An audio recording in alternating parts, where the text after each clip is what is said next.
Good evening students, welcome to Germany classes. मैं अभिषेक भारद्वाज आपका स्वागत करता हूं हमारी इस सीरीज में, जहां पर मैं आपको सेमेस्टर 5th फिजिक्स पढ़ा रहा था और आपका यूनिट 3 हैमिल्टोनियन फॉर्मूलिज्म चल रहा था। तो बच्चों, अगर हम रिवीजन करें कल की क्लास का, तो कल मैंने आपको क्या पढ़ाया था? कल मैंने आपको पढ़ाया था क्या? कल का जो आपका टॉपिक था वो था configuration state space, configuration space. और कॉन्फ़िगरेशन स्पेस के बारे में मैंने आपको क्या बताया था कि आपका 9 डायमेंशन स्पेस होता है। कैसे स्पेस होता है? 9 डायमेंशन स्पेस होता है। ठीक है, किस टाइप का स्पेस होता है? 9 डायमेंशन स्पेस होता है। ठीक है, अलग अलग पार्टिकल्स की पोजीशन को कंबाइन करके हम एक पोजीशन लेट कर लेते हैं और क्या करता है वो कोऑर्डिनेट्स अलग अलग दिखा देता है। जैसे मान लो मेरे पास 3 पार्टिकल थे, मैंने एक कर दिया, तो इस कॉन्फ़िगरेशन स्टेट के अंदर जो पोजीशन होगी उस पार्टिकल की वो किस किस पे डिपेंड होगी? वो x1 x2 x3 y1 y2 y3 z1 z2 and z3 पे डिपेंड होगी। तो हमको ये टोटल 9 कोऑर्डिनेट्स की रिक्वायरमेंट होगी। ठीक है, तो उस पार्टिकल की पोजीशन को डिस्क्राइब करने के लिए। चलिए, फिर ये तो मैं आपको बहुत अच्छे से बता ही चुका था। नेक्स्ट जो आपका आया था आज, जो आपको मुझे बताना था मेन, वो था आपका फेज स्पेस, जो कि आपका किससे रिलेटेड है? हैमिल्टोनियन फॉर्मूलिज्म जो होता है वो आपका फेज स्पेस के लिए एलिजिबल होता है। देखो फेज स्पेस, ठीक है, फेज स्पेस बताने से पहले, फेज स्पेस बताने से पहले आप दो टाइप के सिस्टम जान ले अच्छे से एक बार। हालांकि कुछ को पता होगा और कुछ को नहीं पता, तो मैं बता देता हूं। देखो, आपके दो टाइप के सिस्टम होते हैं। मान लो ये मेरे पास एक क्या है, ये मेरे पास कोई मेरा वॉल्यूम है, ठीक है, और एक मेरे पास कोई वॉल्यूम मेरे पास ये है, यानी मेरे पास दो टाइप के वॉल्यूम है। यहां मैंने ऐसे पार्टिकल्स रख दिए हैं, यहां मैंने ऐसे पार्टिकल्स रख दिए हैं जो मूव नहीं कर रहे हैं, यानी जो अपनी पोजीशन पर स्टैटिक है। यानी ये वाला जो आपका मोशन है, ये कैसा है? ये वाले जो पार्टिकल्स हैं ये किस टाइप का मोशन दिखा रहे हैं? ये स्टैटिक, ये आपका स्टैटिक सिस्टम है। कैसा सिस्टम है? स्टैटिक सिस्टम है। कैसा सिस्टम है? स्टैटिक। क्यों? क्योंकि पार्टिकल्स कैसे हैं? पार्टिकल्स एट रेस्ट है, और जब पार्टिकल रेस्ट में होता है तो कैसा सिस्टम होता है? स्टैटिक सिस्टम होता है, स्टैटिक सिस्टम। और मान लो यहां पर मैंने आपके ले लिए गैस पार्टिकल्स। ठीक है, गैस पार्टिकल कैसे होते हैं? गैस पार्टिकल मूव करते हैं from one place to another place, आपस में कोलाइड करते रहते हैं, मूवमेंट करते रहते हैं। तो यहां मेरे पास ऐसे पार्टिकल्स हैं जो मूव कर रहे हैं रैंडमली, इधर उधर इधर उधर। ठीक है, तो ये मेरे पास कैसा स्पेस हो जाएगा? ये मेरे पास हो जाएगा डायनामिक स्पेस, डायनामिक स्पेस। ठीक है, अब देखो क्या है कि जो आपका एक स्टैटिक स्पेस होता है, एक आपका जो स्टैटिक सिस्टम होता है या फिर स्टैटिक स्पेस जो आपके पास होता है, जो उसके पार्टिकल्स होते हैं, उनके पार्टिकल्स में क्या होता है? सिर्फ पोजीशन होता है ना भाई। उनकी हम पोजीशन को डिस्क्राइब कर सकते हैं, पोजीशन वेक्टर्स होंगे, है ना भाई। पोजीशन वेक्टर होंगे, मान लो आर वेक्टर होगा मेरे किसी एक पार्टिकल का कि एक्स आई कैप वाई जे कैप प्लस जेड के कैप। लेकिन वहीं पे अगर मैं डायनामिक स्पेस की बात करूं, तो आपके जो पार्टिकल है वो मोशन के अंदर है। पार्टिकल कैसे है? मोशन में। पार्टिकल मोशन में, इसका मतलब क्या है? इनके पास कुछ इनकी वेलोसिटी होगी, यानी इसमें क्या होगा? वेलोसिटी होगी। कोई मान लो किसी एक पार्टिकल की वेलोसिटी वेक्टर की फॉर्म में v1 i cap, v2 j cap और v3 k कैप। क्यों? क्योंकि ये तीनों तीनों तीनों तीनों एक्सिस में मूव कर सकता है, x में भी, y में भी, z में भी। और इस मूवमेंट के साथ, इस वेलोसिटी के साथ क्या एसोसिएट होगा? इसके साथ एसोसिएट होगा मोमेंटम। क्या एसोसिएट होगा? मोमेंटम, जो कि px वाले के साथ क्या होगा? m v1, py क्या होगा? m v2, pz क्या होगा? m v3। ठीक है, ये मोमेंटम एसोसिएट होगा। तो यानी इस स्पेस के अंदर अगर हम पार्टिकल के सिस्टम को समझाना चाहेंगे, तो वो किसके बेस पे समझाएंगे? हम इस मोमेंटम के बेस पर समझाएंगे। किसके बेस पर समझाएंगे? इस मोमेंटम के बेस पर समझाएंगे। और जब मैं इन दोनों स्पेस को कंबाइन करके एक अलग स्पेस बनाऊंगा, उसी स्पेस का नाम मैंने फेज स्पेस रख दिया है। ठीक है, तो सबसे पहले जो हमारे पास आएगा क्या, पहले मैं आपको समझाऊंगा कि व्हाट इज पोजीशन स्पेस। पहले अब आपका क्या आएगा, व्हाट इज पोजीशन स्पेस, कि पोजीशन स्पेस क्या होता है। फिर आपका क्या, कि आपका मोमेंटा स्पेस क्या होता है, मोमेंटा स्पेस क्या होता है। ठीक है, ये दो स्पेस को पहले समझेंगे, उसके बाद रिजल्ट में हम फेज स्पेस पर आएंगे। ठीक है, ये रफ मैंने आपको समझाया, इसमें कुछ भी लिखने लायक चीज नहीं है, क्योंकि ये सिर्फ समझने वाली चीज है। ठीक है, इसमें कुछ भी लिखने वाली चीज नहीं है। ठीक है, फिर भी आप लिखना चाहें तो लिख दे कि स्टैटिक सिस्टम, ठीक है, स्टैटिक सिस्टम कैसा सिस्टम होता है, particles at rest. Dynamic system कैसा होता है, पार्टिकल्स इन मोशन। पार्टिकल्स कैसे होते हैं, मोशन में होते हैं। ठीक है बच्चों, और इस मोशन की वजह से क्या इसके अंदर जनरेट हो जाती है, वेलोसिटी, और वेलोसिटी के साथ क्या एसोसिएट होता है, उसका मोमेंटम। ठीक है, ठीक है बच्चों, अब जब इन पोजीशन को और मोमेंटम को कंबाइन कर देता हूं तो मेरे पास क्या आ जाता है, मेरे पास मेरा फेस स्पेस आ जाता है। हालांकि मैं इस पे अभी आऊंगा, लेकिन आप याद करें, आपका हैमिल्टोनियन में आपको समझाया था, हैमिल्टोनियन में मैंने आपको क्या समझाया था कि जो आपका हैमिल्टोनियन है वो किस फंक्शन पे डिपेंड करता है, वो मोमेंटम पे और किस पे, कोऑर्डिनेट पे डिपेंड करता है। ठीक है, एक और इसका अब आपको थोड़ा क्लियर आया होगा क्यों मैंने हैमिल्टोनियन की जरूरत पड़ी, क्योंकि हम क्या पढ़ रहे थे, हम पार्टिकल्स का मोशन पढ़ रहे थे, और मोशन में क्या होता है हमारे पास, मोशन में हमारे पास होता है मोमेंटम। लेकिन आप लैग्रांज के पास चले जाए, वहां पर आप देखेंगे कि आपके पास मोमेंटम जैसी कोई चीज ही नहीं है, सिर्फ आपका क्या है, जनरलाइज्ड कोऑर्डिनेट है, वरना कोऑर्डिनेट है सिंपल। ठीक है, जनरलाइज्ड कोऑर्डिनेट है। ठीक है, तो बच्चों जो बच्चे इसका स्क्रीनशॉट वगैरह लेना चाहते हैं ले लो, हालांकि ये रफ चीज है। ठीक है, अब मैं आपका पहले पोजीशन स्पेस समझाता हूं, फिर मोमेंटम स्पेस समझाता हूं। शुरू करते हैं इसके साथ, पोजीशन स्पेस के साथ। पोजीशन स्पेस, तो बच्चों मैं क्या करूंगा, देखो मैं लेट कर लूंगा, let there are 3 particles in space। ठीक है, 3 particles in 3D space, in 3D space, 3 dimension space। ठीक है, to describe the system of particles we need three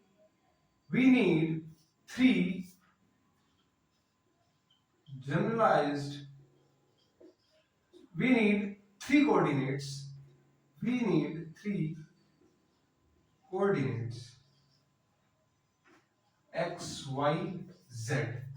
क्या बोल रहा है कि आप मान लो ये आपके पास एक 3 डायमेंशनल स्पेस है, यहां पर आप 3 पार्टिकल्स को लेट कर लो, ये एक पार्टिकल, चलो एक ही पार्टिकल को लेट कर लेते हैं। ठीक है, एक पार्टिकल को लेट कर लेते हैं सबसे पहले, चलो अब जब 3 को कर लिया तो 3 पार्टिकल कर लेते हैं। 3 पार्टिकल्स आपने लेट कर लिए इस 3 डायमेंशन स्पेस में, तो इसकी इन पार्टिकल्स की पोजीशन समझाने के लिए आपको कितने नंबर ऑफ कोऑर्डिनेट्स चाहिए, यहां पर आपको फिर चाहिए होंगे कितने, 9 कोऑर्डिनेट्स चाहिए। ठीक है, 9 कोऑर्डिनेट्स चाहिए भाई, इसके लिए x1 y1 z1, इसके लिए x2 y2 z2, और इसके लिए x3 y3 z3। ठीक है, तो कितने चाहिए आपको, 3 कोऑर्डिनेट चाहिए, और मान लो आपके पास सिर्फ एक पार्टिकल होता, तो आपको कितने कोऑर्डिनेट चाहिए होते, तब आपको सिर्फ 3 चाहिए होते। ठीक है, यहां पर x1 y1 z1, x2 y2 z2 और x3 y3 z3 कर देना। ठीक है, तो आपको एक पार्टिकल के लिए क्या चाहिए होता, एक पार्टिकल को अगर आपको समझाना होता तो x y z सिर्फ 3 कोऑर्डिनेट रिक्वायर्ड होते। तो यानी आपको 3n, अगर आपके पास 3 डायमेंशन का कोई स्पेस होगा, 3 डायमेंशन का स्पेस होगा, और आपके पास n पार्टिकल्स होंगे, तो आपको 3n कोऑर्डिनेट्स रिक्वायर्ड होंगे, है ना भाई। जब मेरे पास 3 पार्टिकल्स आ गए तो मेरे पास कितने नंबर ऑफ कोऑर्डिनेट्स आ गए, कितने आ गए 9 आ गए भाई, ये 9 कोऑर्डिनेट्स आ गए। तो इसी तरीके से मान लो मेरे पास n पार्टिकल्स होंगे तो मुझे कितने कोऑर्डिनेट्स रिक्वायर्ड होंगे, मुझे 3n कोऑर्डिनेट्स रिक्वायर्ड होंगे, 3n कोऑर्डिनेट्स रिक्वायर्ड होंगे।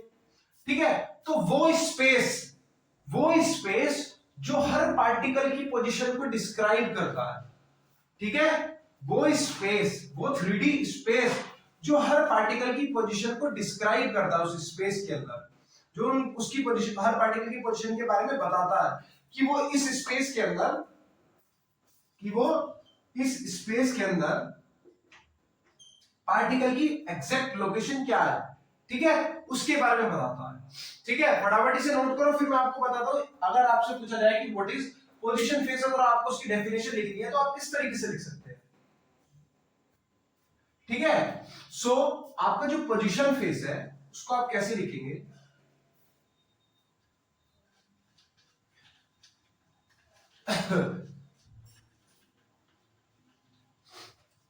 लिखेंगे it is a 3 dimension space in, ठीक है, it is a 3 dimension space which tells about the position of particles। ये आपका वो 3 डायमेंशन स्पेस है जो आपको किसके बारे में बताता है, पार्टिकल्स की पोजीशन के बारे में बताता है। ठीक है, पार्टिकल की किसके बारे में बताता है, पोजीशन के बारे में बताता है। ठीक है, like if we have n number of particles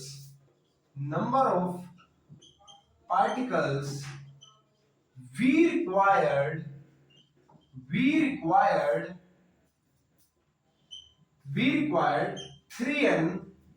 3n coordinates to describe the position of particles। यानी ये आपका वो 3 डायमेंशन स्पेस है जिससे आप बता सकते हैं पार्टिकल की पोजीशन। ठीक है, ये आपकी हुई डेफिनेशन खत्म। अगर मेरे पास n नंबर ऑफ पार्टिकल्स होंगे उस स्पेस के अंदर तो मुझे 3n कोऑर्डिनेट्स की रिक्वायर्ड होगी उनकी पोजीशन को डिस्क्राइब करने के लिए। ठीक है, अगर मेरे पास v वॉल्यूम है उस स्पेस की, let v be the volume, dv मान लो, let dv be the volume of small portion of that space, then जो आपका dv होगा वो क्या होगा, dx dy dz के बराबर होगा। क्यों, क्योंकि अगर आपके पास क्यूब होता है तो क्यूब की वॉल्यूम क्या कैसे निकालते हो आप, length into breadth into height, और आपके पास स्मॉल वॉल्यूम है तो आप उसका लेंथ का स्मॉल पोर्शन लोगे, हाइट का स्मॉल पोर्शन लोगे और विड्थ का भी स्मॉल पोर्शन लोगे। ठीक है, इसी को आपका क्या बोलते हैं, इसी को हम बोलते हैं पोजीशन स्पेस। ठीक है, इसका स्क्रीनशॉट ले लो। ठीक है बच्चों, आई होप आपको ये चीज समझ में आई होगी। अब आगे चलते हैं, आगे आपका क्या आएगा, मोमेंटा स्पेस।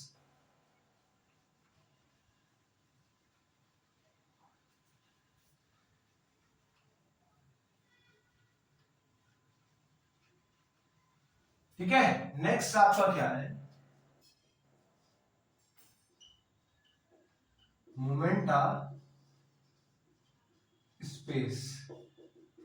यहां भी ऐसे करो कि भाई लेट कर लो, let there are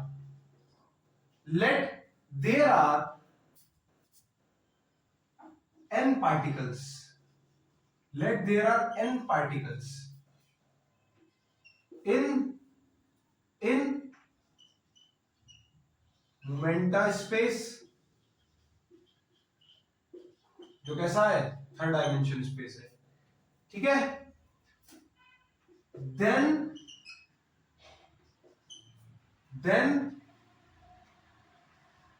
we required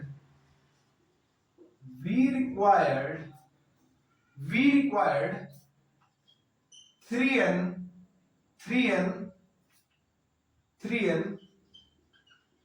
momenta coordinates to describe the system of particle. तो पार्टिकल के सिस्टम को डिस्क्राइब करने के लिए हमें उस समय क्या रिक्वायर्ड होगा, हमको 3n मोमेंटा ही रिक्वायर्ड होंगे। जैसे मान लो मेरे पास ये क्या है, आपका एक मोमेंटा स्पेस है, ठीक है, x y z, ठीक है। अब मान लो मेरे पास ये एक पार्टिकल है, तो ये पार्टिकल मूव करेगा, तो इसके पास क्या क्या भाई, px py और pz। ये आपका px का वो है, ये आपका py का है और ये आपका pz का है। तो इस क्यू पार्टिकल का जो मोमेंटा होगा वो इनसे ही डिस्क्राइब किया जा रहा होगा। अब मैं नंबर ऑफ पार्टिकल्स लिया हूं, कई सारे पार्टिकल्स लिया हूं, तो सबके पास अपना अलग अलग मोमेंटा होगा भाई, सबके पास क्या होगा, अपना अलग अलग मोमेंटा होगा, है ना भाई। इसके पास px py pz है, मान लो p1 भाई ये p dash p1x p1y p1z, एक का होगा p2x p2y p2z p3x p3y p3z, इसी तरीके से pnx है ना, pny और pnz। तो अलग अलग तरीके हैं करने के, ठीक है। तो इसी सिस्टम को, इसी स्पेस को मैं क्या बोल दूंगा, मोमेंटा स्पेस, ठीक है। सो अगर मैं इसकी डेफिनेशन पढ़ जाऊंगा, आप इसका स्क्रीनशॉट लो, तो अगर इसकी डेफिनेशन पढ़ जाऊंगा मैं, तो इसकी डेफिनेशन किस तरीके से होगी, इस तरीके से लिख सकते हो आप,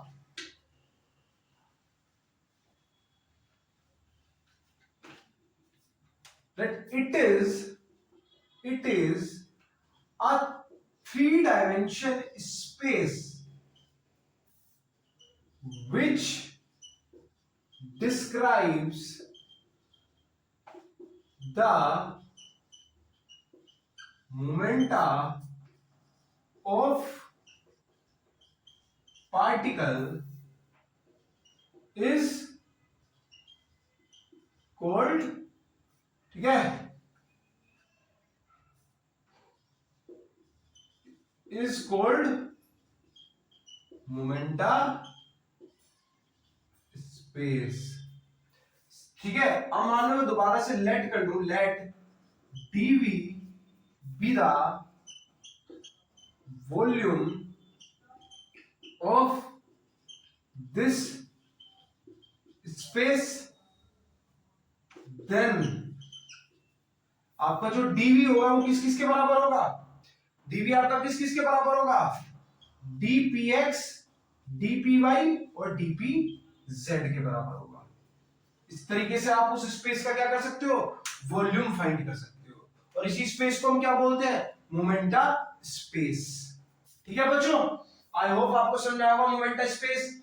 अब आपको समझ में आ गया मोमेंटा स्पेस भी और पोजीशन स्पेस भी। अब हम चलेंगे हमारा जो मेन टॉपिक था आज का, क्या, फेज स्पेस के बारे में, ठीक है। अब मैं आपको बताऊंगा कि फेज स्पेस क्या होता है, आप इसका स्क्रीनशॉट ले लो।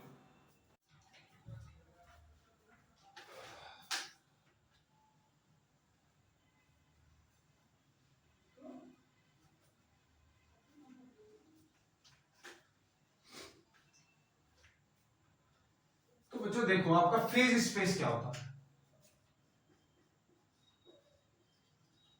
फेज स्पेस आपका क्या होता है, देखो, it is the combination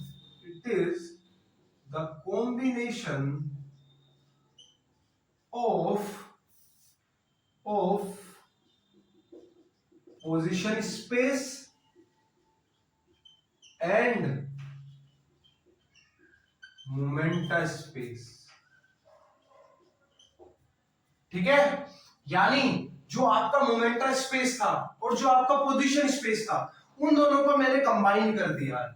यानी जो आपका फेज स्पेस होता है वो किससे कंस्ट्रक्ट होता है, वो आपका पोजीशन स्पेस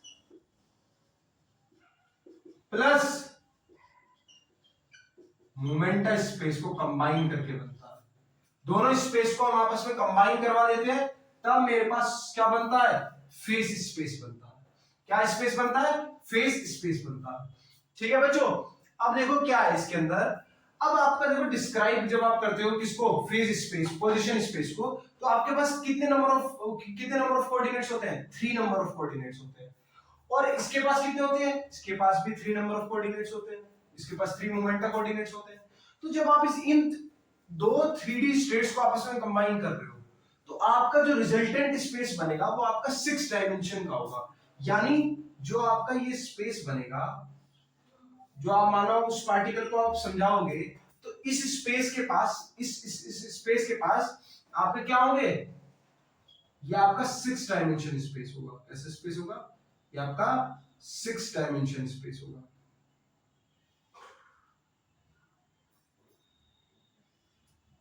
कुछ इस तरीके से आप मान लो, ये आपका 6 डायमेंशन स्पेस होगा, कहीं ये पार्टिकल होगा, और ये वाला जो पॉइंट होगा ये आपको क्या डिस्क्राइब कर रहा होगा, ये पोजीशन तो डिस्क्राइब कर ही रहा होगा, साथ में मोमेंटम को भी डिस्क्राइब कर रहा होगा। यानी ये मोमेंटम और पोजीशन सबको दे रहा है एक साथ। तो यहां पर आपको कितने कोऑर्डिनेट्स रिक्वायर्ड है, 6 कोऑर्डिनेट्स रिक्वायर्ड है। कितने कोऑर्डिनेट्स रिक्वायर्ड है, 6 कोऑर्डिनेट रिक्वायर्ड है। ठीक है, इसमें 3 आपके पोजीशन कोऑर्डिनेट और 3 आपके क्या, मोमेंटम कोऑर्डिनेट्स। तो 6 कोऑर्डिनेट्स आपके क्या है, इसमें रिक्वायर्ड है। तो अगर इसकी डेफिनेशन पर चलेंगे तो डेफिनेशन किस तरीके से होगी, तो आपकी जो इसकी डेफिनेशन होगी वो कुछ इस तरीके से होगी, क्या, it is the 6 dimension space in which we required six coordinates to describe the system of particles। ठीक है, अगर मान लो ये अब आपका कैसा है, 6 डायमेंशन स्पेस है, तो अगर मेरे पास n नंबर ऑफ पार्टिकल है, तो मुझे कितने कोऑर्डिनेट्स रिक्वायर्ड होंगे, मुझे 6 n चाहिए होंगे ना। कैसे भाई, मुझे एक के लिए 6 चाहिए, तो दो के लिए भी तो मुझे 6 चाहिए, तो दोनों के लिए टोटल मुझे कितना चाहिए, 12। 3 मान लो मेरे पास आ जाए तो कितने होंगे, 18। यानी क्या हो रहा है, देखो 6 इंटू जितने पार्टिकल्स है टाइम्स कर दो, आपका क्या आ जाएगा, 18। टोटल नंबर ऑफ कोऑर्डिनेट्स आ जाएंगे। तो यानी आप इससे क्या समझे कि if we have n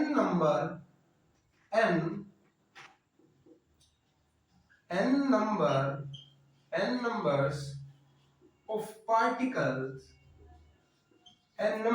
particles in space we required